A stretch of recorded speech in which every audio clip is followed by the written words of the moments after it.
billahi minasyaitonir rajim. Bismillahirrahmanirrahim. Inna anzalnahu fi lailatul qadr. Wa ma adraka ma lailatul qadr.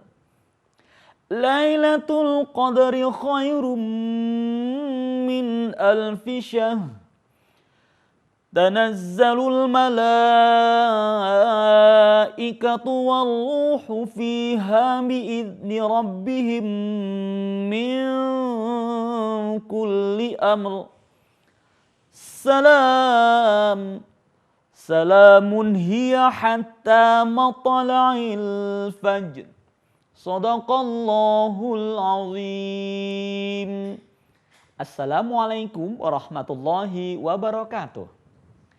Hamdan wa syukron lillah. Salatan wa salaman ila rasulillah.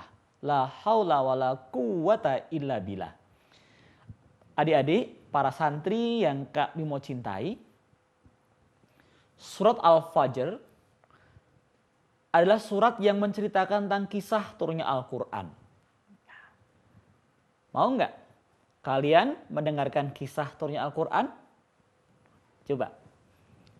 Silahkan duduk yang rapi, dengarkan baik-baik kisah ini. Al-Quran, Al-Quran, Al-Quran, firman Tuhan.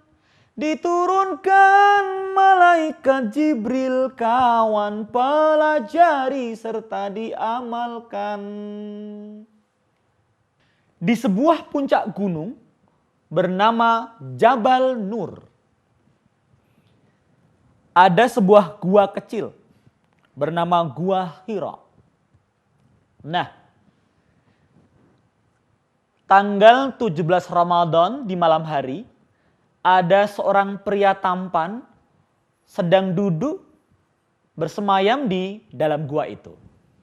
Siapa pria itu? Pria itu adalah seorang laki-laki bernama Muhammad yang punya gelar namanya Al-Amin, orang yang dapat dipercaya. Nah, Muhammad ini belum merupakan seorang nabi.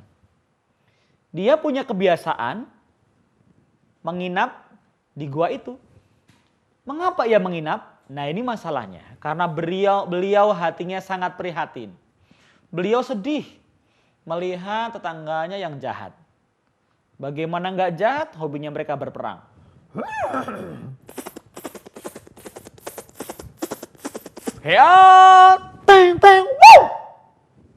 Melepas panah, melempar tombak, kemudian bahkan membunuh orang-orang yang mereka tidak sukai. Suku antar suku bertarung. Kalau mereka menang, perempuan dan anak-anak diambil, dibawa pulang, dijadikan budak. Kalau ia suka, dibawa ke rumah, dipekerjakan. Tetapi seandainya tidak, dijual.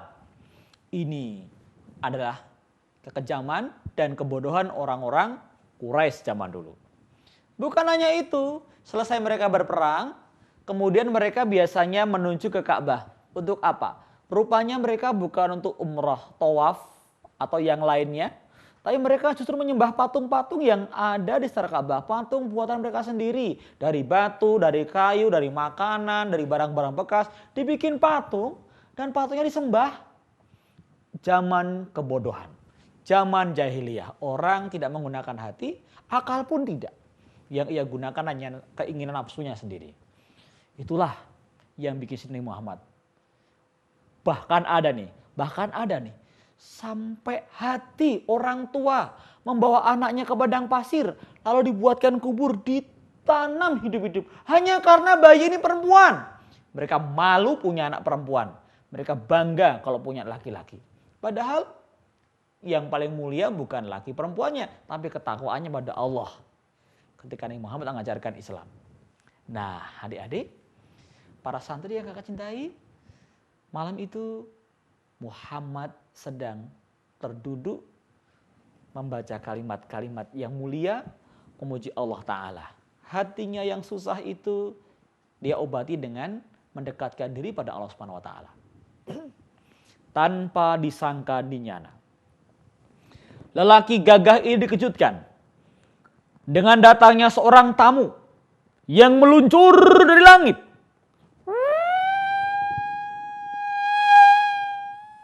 Dia malaikat Jibril yang mewujudkan diri menjadi seorang laki-laki yang tampan, berbadan bersih.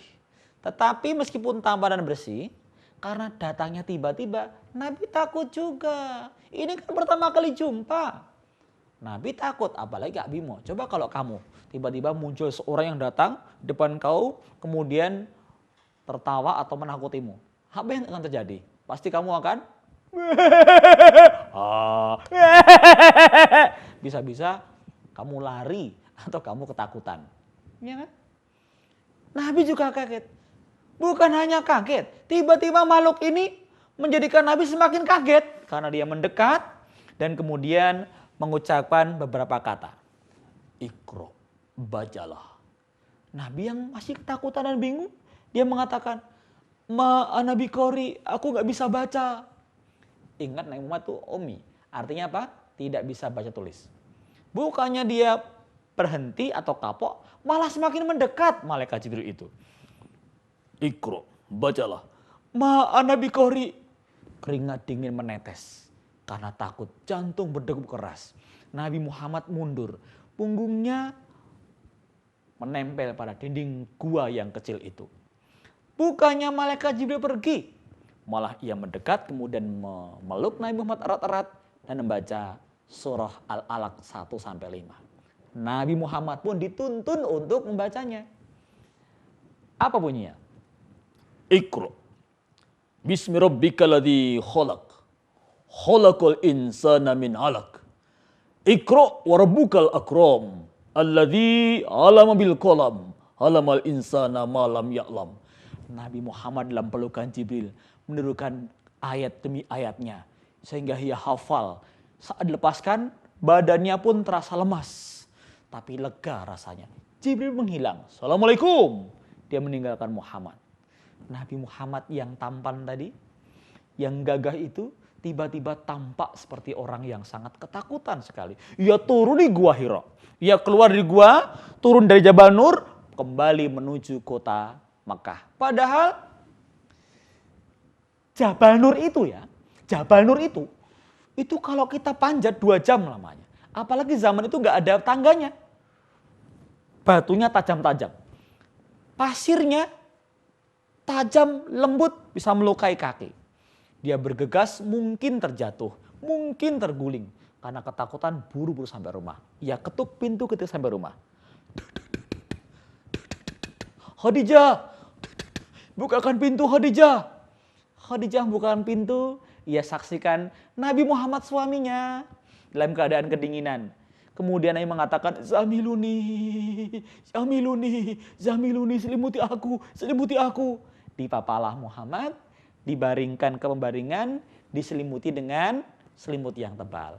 Lalu dengan sabar, penuh kasih sayang, Khadijah mendengarkan kisah apa yang terjadi. Apa yang membuat Nabi Muhammad ketakutan.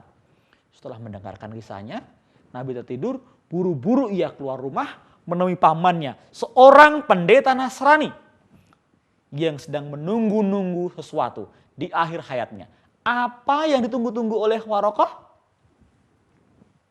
Paman, peristiwa aneh terjadi pada suamiku. Apa Khadijah? Coba ceritakan padaku. Tadi suamiku buru-buru pulang. Terus? Dia mengetuk pintu dan kemudian minta diselimuti. Karena kedinginan, aku lihat dia pucat sekali paman. Aku jadi takut ada apa yang menimpanya. Apa yang dia katakan? Ketika di Gua Hira, mendadak ada makhluk asing yang mengajarkan beberapa kalimat. Kalimat apa itu?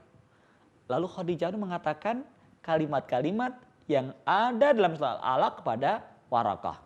Waraqah mendengar dengan seksama. Tampak wajah yang tua itu berkerut, mendengarkan dengan sungguh hati, tapi dalam hatinya muncul rasa bahagia. Allah. Khadijah jangan takut. Hadza namus. Itu adalah Jibril yang pernah datang pada Musa di Tursina waktu itu. Khadijah, tahukah dirimu? Malam ini seorang laki-laki Quraisy bernama Muhammad, sang penyambung silaturahim ini, diangkat Allah menjadi seorang nabi.